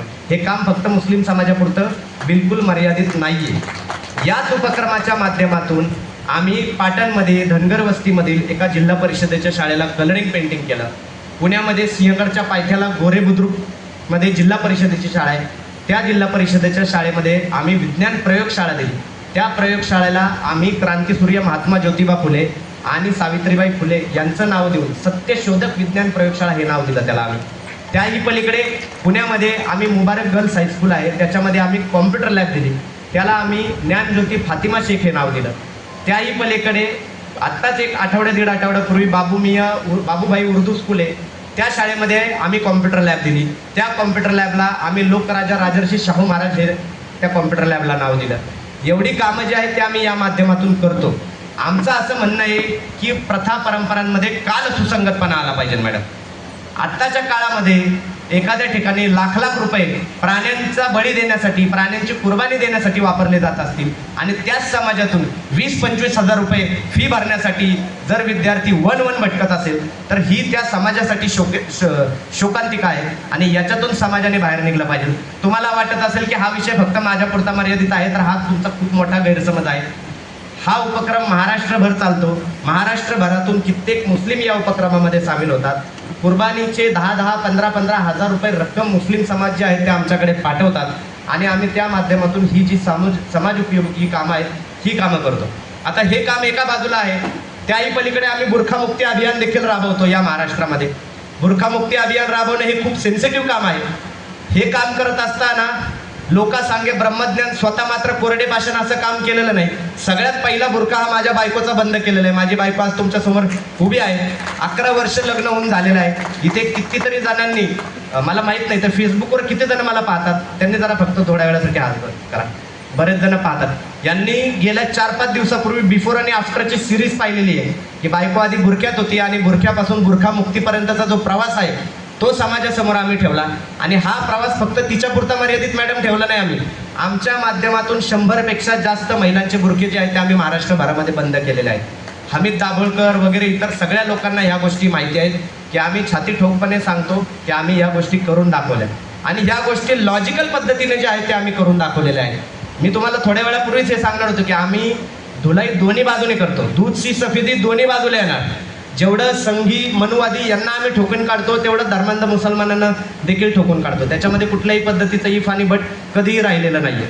त्याही पलीकडे जाऊन या गोष्टी करत असताना आम्ही कालबाह्य गोष्टी, या कालबाह्य आहेत त्यांचा लॉजिकल पद्धतीने आम्ही ठेवण्याचा प्रयत्न करून नाविन्य स्वीकारण्याकडे जे आहे ते मोठ्या प्रमाणामध्ये समाजाला आणण्याचा प्रयत्न केला.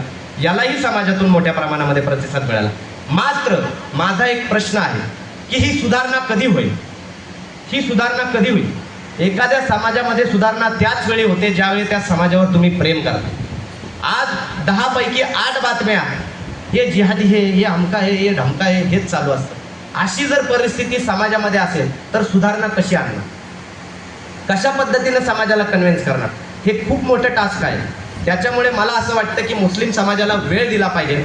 त्यांच्यामध्ये सुधारणावादी, मी तुम्हाला मगाशीच सांगितलं, चेंबरचं उदाहरण दिलं, तर एखाद्या ठिकाणी जर चेंबर तुंबलेला असेल तर तो चेंबर तुंबलेला असेल, ती जर धर्मांधता तुंबलेली असेल तर त्यांच्यामधले सुधारणावादी पुढे आणा. आजपासून याच्या मागे किती जणांना माहिती होतं की मुस्लिम समाजामध्ये अशा पद्धतीचे पण काम करणारे लोक आहेत? तुम्हाला माहिती होतं का? हे का पोहोचवलं नाही तुमच्यापर्यंत? तुमच्यापर्यंत बऱ्याच गोष्टी पोहोचवल्या जातात. मोहम्मद आयान पोहोचवला जातो, कुठला काय तो IT मधला काहीतरी करतो ते पोहोचवलं जातं. मात्र पैगंबर शेख पोहोचवला जात नाही. का पोहोचवला जात नाही पैगंबर शेख? कारण पैगंबर शेख जर तुमच्याकडे पोहोचला तर तुमचा मुस्लिम समाजाकडे जो बघण्याचा दृष्टिकोन आहे तो बदलेल. असेही लोक मुस्लिम समाजामध्ये आहेत, अशी भावना मुस्लिमांमध्ये निर्माण होईल आणि ते सुधारणावादी मार्गाकडे जातील. भांडवल कशाचं करायचंय? भांडवल याचंच करायचंय की मुस्लिम समाज किती धर्मांध आहे ते दाखवायचं आहे आणि इतर समाजाला पण धर्मांध बनवायचं. वास्तवामध्ये स्पर्धा कशाची असली पाहिजे? कोण सुधारणावादी जास्त याची स्पर्धा असली पाहिजे. मात्र त्याची स्पर्धा जी आहे ती लागत नाही, हे दुर्दैव आहे. तर मला असं वाटतं की या मंचावरून जितक्या लोकांनी या गोष्टी ऐकलेल्या आहेत, BSNL आम्ही ऐकतो कनेक्टिंग इंडिया, ॲक्च्युली आमची टॅगलाईन आहे माणसं जोडली पाहिजे. तर मला असं वाटतं की कनेक्टिंग इंडिया आणि माणसं जोडली पाहिजे हे एकत्र होऊन जर असे सुधारणावादी विचार करणारे लोक समाजामध्ये पोहोचवण्यासाठी जर तुम्ही मदत केली तर मी आपला खूप धन्यवाद मानेल. त्याही पलीकडे जाऊन शेवट करत असताना मला असं वाटतं की एका विषयाची माहिती देणं खूप जास्त गरजेचं आहे. संविधान मनामनात उद्देशिका घराघरात हा एक आमचा उपक्रम आहे. आपण हुकुमशाहीवर खूप गप्पा मारतो, 350 वर्ष मागं असतो, एक पाय आपला रामराज्यात असतो, दुसरा पाय आपला इस्लामिक राजवटीत असतो. लोकशाहीत आपण काय करणार हे वेगळं काय सांगण्याची गरज नाही आहे.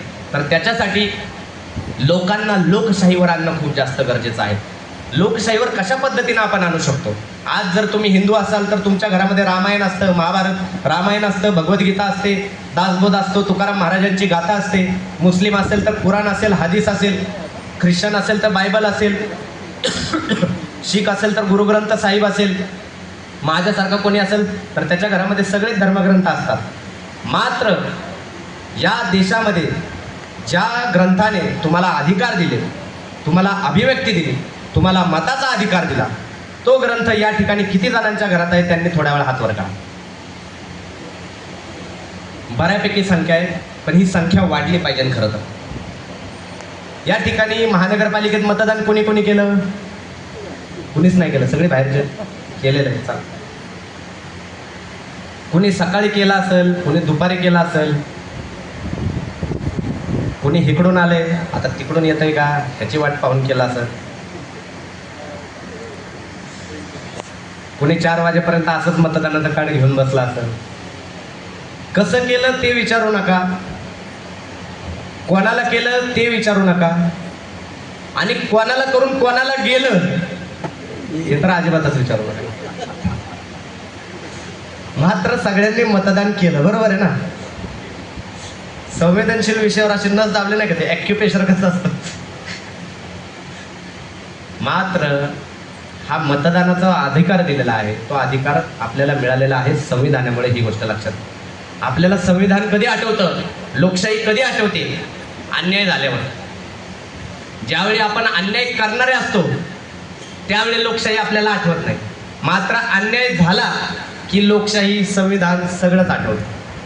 म्हणून मला असं वाटतं की या हुकुमशाही मानसिकतेमध्ये असलेला बहुसंख्य भारतीय समाज, बहुसंख्य म्हणजे याच्यामध्ये सगळ्या समाजाच्या लोकांना, त्या भारतीय समाजाला लोकशाहीवर आणावं लागेल. आणि हे लोकशाहीवर आणण्यासाठी लोकशाहीची जी प्रतीकं आहेत ती घराघरामध्ये पोहोचणं खूप जास्त गरजेचं आहे. ही लोकशाहीची प्रतीकं काय आहेत? ही लोकशाहीची प्रतीकं आहेत संविधानाची उद्देशिका. संविधान. माझ्या घरामध्ये माझ्या बायकोचं पार्लर आहे, ठीक आहे, आणि त्या पार्लरमध्ये त्या दिवशी एक क्लायंट आलं आणि त्या क्लायंटने बघितलं, ते फोटो लावलेला होता, त्यांनी बघितलं आणि मग मी ते जस्ट ऑब्झर्व करत होते एका ठिकाणावर. म्हणलं काय होत आहे, काय बघताय? म्हणले तुम्ही मुसलमान आहे ना? म्हणलं हो. म्हणलं मग हे तुमच्या घरात कसं काय? संविधानाची उद्देशिकेची प्रत माझ्या घरामध्ये, माझ्या बायकोच्या पार्लरमध्ये 2 लावलेले आहे, ती बघत होती. हे तुमच्या घरामध्ये कसं? अहो म्हणलं ते सगळ्यांच्या घरामध्ये असायला पाहिजे. म्हणलं तुम्ही कोण? म्हणलं आम्ही जय भीमवाले. म्हणलं काय जय भीमवाल्यांनी काय पेटंट घेतलंय का म्हणलं स्वतःच्या घरामध्ये लावायचं? तर ते सगळ्यांच्या घरामध्ये असलं पाहिजे. म्हणलं ताई तुम्ही जरा वरती या म्हणलं. मग माझ्या वरच्या घरामध्ये मगाशी सरांना तुम्हाला मी फोटो दाखवला माझ्या घरामध्ये, की छत्रपती शिवाजी महाराजांची मूर्ती, शाहू महाराजांची मूर्ती, संविधानाची उद्देशिका वगैरे सगळ्यांचे फोटो, साधारण 1000-1500 पुस्तकं माझ्या घरामध्ये आहेत. ते सगळं बघितलं. ते म्हणाले की पहिल्यांदाच असं घर बघते म्हणले मुसलमानात. म्हणलं मुसलमानाचं घर असं बघण्यापेक्षा सगळ्यांची घरं अशी व्हायला पाहिजेत, इथपर्यंत आपण खरं तर विचारांची पेरणी जी आहे ती केली पाहिजे. माझ्या घरामध्ये बाबासाहेब आंबेडकरांची पण जयंती साजरी होते. माझ्या घरामध्ये छत्रपती शिवाजी महाराजांची पण जयंती साजरी होते. सगळ्या महामानवांच्या जयंत्या साजऱ्या होतात. मात्र दैवीकरण वगैरे आम्ही काय मानत नाही. तर मला असं वाटतं या पद्धतीनं जो आहे तो प्रवास आपण या काळामध्ये ठेवला पाहिजे. ही सार्वभौम भारताची जी गरज आहे ती कशी आहे गरज, ती गरज आपल्याला कधी समजेल? ती गरज आपल्याला त्याच वेळी समजेल ज्यावेळी हा शिव फुले शाहू आंबेडकरांचा जो लढा आहे तो लढा आपण समजू, तो इतिहास आपण समजू. हा इतिहासच आपल्याला अर्धवट पद्धतीने सांगितला जातो. तर आपण हा लढा समजणार कसा? तर आधी आपण आपले लढे समजून घेतले पाहिजेत. आपण एखाद्या प्रवासाला गेलो तर कुठल्या गाडीने जाणार आहे, कुठली गाडी बुक केली, तात्काळचं तिकीट होतंय का, हे काय ट्रॅव्हल्स बुक होते का, सगळं बघितलं ना. मग त्याच पद्धतीनं आपल्याला ज्या विचारधारेशी लढायचंय त्या विचारधारेशी आपले पूर्वज कसे लढले याचा देखील इतिहास जो आहे तो आपण वाचला पाहिजे आणि समजून घेतला पाहिजे. एवढंच या ठिकाणी सांगतो. आणि शेवट करताना एक छोटीशी जी कविता आहे ती फक्त आपल्या सर्वांसमोर सादर करतो. आपण ऐकणार आहे ना कविता? भडकविणारे पेटवतील मस्तक, भडकविणारे पेटवतील मस्तक, राजे तुमच्या नावे, धावू मशाल धर्मनिरपेक्षाची घेऊनी आम्ही शहर गावे. होते राजे सर्वांचे तुम्ही, तुम्ही आताही सर्वांचे व्हावे. आम्ही शिवबाचे मावळे, आम्ही शिवबाचे मावळे. गेला तुमचा मावळा व्यसना पायी कावाया, गेला तुमचा मावळा व्यसना पायी कावाया. दारू सिगरेट व्हाईटनर कमी पडे चैन कराया. भामटे तरी जय जयकार करे तुमच्या नावे, सांगा राजे यांना तुमच्या नावे कैसे सावरावे. आम्ही शिवबाचे मावळे, आम्ही शिवबाचे मावळे. परस्त्रीला केले तुम्ही राजे माते समान, परस्त्रीला केले तुम्ही राजे माते समान. बलात्कारी पाटलाचे केले हात पाय कलम. तुमच्या भूमीत आता होई स्त्रियांवर रोज जुलूम, लोकशाही स्वराज्याला झाली मोठी जखम. परिस्थिती ही राजे आम्ही लवकरच सावरू, परिस्थिती ही राजे आम्ही लवकरच सावरू. अश्लीलता व्याभिचारात गुंतलेल्यांना आम्ही आवरू. आम्ही शिवबाचे मावळे, आम्ही शिवबाचे मावळे. राजे पुन्हा जन्माला या, राजे पुन्हा जन्माला या, असं मी म्हणणार नाही. तुम्हाला त्रास देण्याचा गुन्हा मी करणार नाही. तुमच्या चरित्रातून तुमचा जन्म पुन्हा पुन्हा होणार. मावळा तुमचा जेव्हा आचरणाकडे लक्ष देणार. प्रत्येकाकडे पाहून वाटेल तेव्हा असेच होते राजे, घराघरात पोहोचतील तेव्हा शिवराय माझे. आम्ही शिवबाचे मावळे, आम्ही शिवबाचे मावळे. विषय तसा गंभीर आणि मोठा राजे, काही मुद्द्यांवर नजर टाकून येतो मी राजे. लढा दिला असता मीही अन्यायावर केले असते वार, लढा दिला असता मीही अन्यायावर केले असते वार. लोकशाहीत राहतो म्हणून म्यान केली मी तरवार. लेखनीने तरीही राजे करील तोच वज्रप्रहार, लेखनीने तरीही राजे करील तोच वज्रप्रहार. भेटला शिवनीतीचा मजला तुमच्या आधार. आम्ही शिवबाचे मावळे, आम्ही शिवबाचे मावळे. कशी वाटली कविता? ही कविता कोणी लिहिली माहिती आहे का? ही कविता लिहिली कवी पैगंबर शेख यांनी. तर आपण सर्वांनी या ठिकाणी मला बोलवलं, माझ्या बायकोचा देखील या ठिकाणी सन्मान केला. आणि विशेष म्हणजे माझ्या दोन्ही मुलींचं, मला 2 मुली आहेत. एका मुलीचं नाव माझ्या आलिशा आहे आणि लहान मुलीचं नाव माझ्या आकांक्षा आहे. तर आम्ही या पद्धतीनं काम करत असतो की सर्वसमावेशकता, धर्माने नावाने कोणाचा धर्म ओळखला जाऊ नये, त्याच्यामुळे मी माझ्या दुसऱ्या मुलीचं नाव आकांक्षा ठेवलं.